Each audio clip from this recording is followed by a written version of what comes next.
दोस्तों, भारत एक लोकतांत्रिक देश है जहां पर आम जनता वोट के जरिए पंचायत से लेकर लोकसभा के सदस्यों को चुनती है। और जब वो वोट देते हैं जनता, तो किसी न किसी वादे के तहत वो वोट देते हैं। और वो जिसको भी वोट देते हैं उनसे कुछ वादा किया जाता है कि आपके लिए वो रोजगार के अवसर पैदा करेंगे, सड़कें बनाएंगे, कारखाने लेकर आएंगे। बहुत सारे ऐसे वादे होते हैं। आप वोट चाहे जिसको भी देते हो, जब सरकार जिसकी बन जाती है तो आप उसके भी नागरिक उतने ही होते हैं जितना कि वोट देकर जिताने वाले लोग होते हैं। और वैसे भी जब वोट होता है तो वो बिल्कुल ही गुप्त तरीके से होता है, यानी कि पता नहीं चलता वोट किसको देते हैं। ऐसे में कोई आपको ये नहीं कह सकता है कि आपने हमें वोट नहीं दिया था इसलिए आप ये डिमांड नहीं कर सकते, आपने हमको वोट दिया था इसलिए हम आपके लिए स्पेशल कुछ करेंगे। ऐसा कुछ नहीं होता है लोकतंत्र में।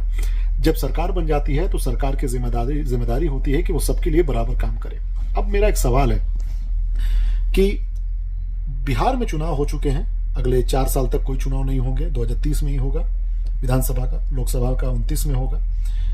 इस वक्त केंद्र में और बिहार में बहुत ही मजबूती से सरकार बनी हुई है और आम जनता की जो रिक्वायरमेंट्स हैं, जो उनके प्रॉब्लम्स हैं, जो उनकी समस्याएं हैं, वो चाहे कुछ भी हो, चाहे रोजगार से रिलेटेड हो, चाहे इंफ्रास्ट्रक्चर की कमी हो, चाहे वो एजुकेशन के फील्ड में हो, चाहे वो किसी भी फील्ड में हो, अब सवाल करने का समय है। अब आपको उन तमाम वादों को पूरा कराने का समय है। आपको सरकार से अपने जरूरत की चीजों का मांगने का समय है। अब आप बिल्कुल भी इस बारे में मत पड़िए कि आप विपक्ष के नेता के साथ हैं कि पक्ष के नेता के साथ हैं, वो आपका काम नहीं है। विपक्ष के जो नेता हैं वो चुन कर गए हैं, वो भी विधानसभा में चुन कर गए हैं, वो भी आपके ही द्वारा, आपके वोट के जरिए चुन के गए हैं और वो अपने जिम्मेदारी को निभा रहे हैं, वो जनता के सवालों को उठा रहे हैं। लेकिन जनता का अब काम है कि सरकार से सवाल करे। जैसे एग्जाम्पल के तौर पे मैं डायरेक्ट इंटरनेशनल फ्लाइट के बारे में बात कर रहा हूं और वहीं पर विधानसभा के जो विपक्ष के नेता हैं, तेजस्वी यादव जी हो गए या और भी दूसरे जो 25 विधायक चुनकर गए हैं, वो तमाम लोग विपक्ष का किरदार निभा रहे हैं विधानसभा में बैठकर। अब सवाल ये है कि क्या हम लोग सरकार में जो नेता हैं या सरकार के खिलाफ में आवाज उठाएं या सरकार से मांग करें? दोनों में क्या फायदा है या नुकसान है? फायदा आपको यह है कि लोकतंत्र की यही आत्मा है, यही मजबूत करती है हमारे नींव को, लोकतंत्र के नींव को, कि आप सवाल कर रहे हैं सरकार से। लेकिन सवाल ही करते रहना ये इंपॉर्टेंट बात नहीं है।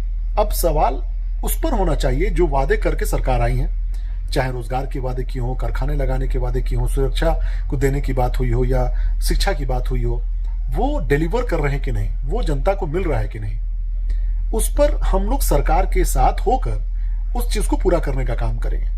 बाकी जो नहीं हो रहा उसके लिए विपक्ष के नेता बैठे हुए हैं। हमें आपको उसमें पड़ने की जरूरत नहीं है। हमें वोट देने के समय बिल्कुल विचारधारा पर, नेता के कैरेक्टर पर, नेताओं के कार्यकलाप पर, उनके तमाम चीजों को गौर करते हुए वोट देना होता है। लेकिन एक बार सरकार बन गई तो बस आपका काम उन तमाम चीजों का मांग करना है जो सरकार उसको पूरा करेगी। ये बड़ी छोटी सी बात है। हमें बिल्कुल भी ये जरूरत नहीं है कि देखिए, सड़कों पे उतर के खूब हल्ला हंगामा होगा, सरकार को घेरने का काम होगा, सरकार पर सवाल उठेंगे और ये काम विपक्ष के नेता करते हैं और हम लोग उसके लिए उनको सल्यूट करते हैं, क्योंकि वही उनका जिम्मेदारी है, वही उनका, इसीलिए उनको चुनकर भेजा गया है कि आप अगर सत्ता में होंगे तो काम कीजिएगा, सत्ता में नहीं है, विपक्ष में है तो सरकार को ठीक से चलने में मदद कीजिएगा सवाल करके। लेकिन हमें अब उसमें पड़ने की जरूरत नहीं है।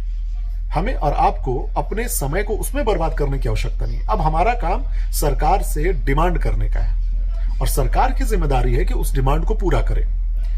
डायरेक्ट इंटरनेशनल फ्लाइट बिहार की जरूरत है, ये कोई शौक नहीं है, ये किसी मस्ती के लिए, अय्याशी के लिए नहीं मांगा जा रहा है। ये लाखों बिहार वासियों की जिंदगी पर डायरेक्ट असर डालेगा, रोजगार के अवसर पैदा होंगे, लोगों की कनेक्टिविटी जब बढ़ेगी तो रोजगार, विदेशों से निवेश बढ़ेगा, लाखों लोगों को डायरेक्ट इनडायरेक्ट नौकरियां मिलेंगी। और ये हमारा डिमांड है, पूरे बिहार वासियों का डिमांड है कि direct international flight middle east से कम हफ्ते में एक बार हर राज्य, हर देश के अलग अलग, जैसे बहरैन हो गया, कुवैत हो गया, ओमान हो गया, उन जगहों से शुरू होना चाहिए। उम्मीद करते हैं ये बात आपको समझ में आ गई होगी। इस पर ध्यान दीजिए और कृपया करके सरकार से सवाल कीजिए और उनसे पूछिए कि अब हमारे डिमांड को आप कब पूरा कर रहे हैं। वोट देने के समय आएगा जब, तो वोट दिया जाएगा, जिसको देना होगा उसको वोट दिया जाएगा। इस वक्त अपने तमाम मांगों को पूरा करने का समय है।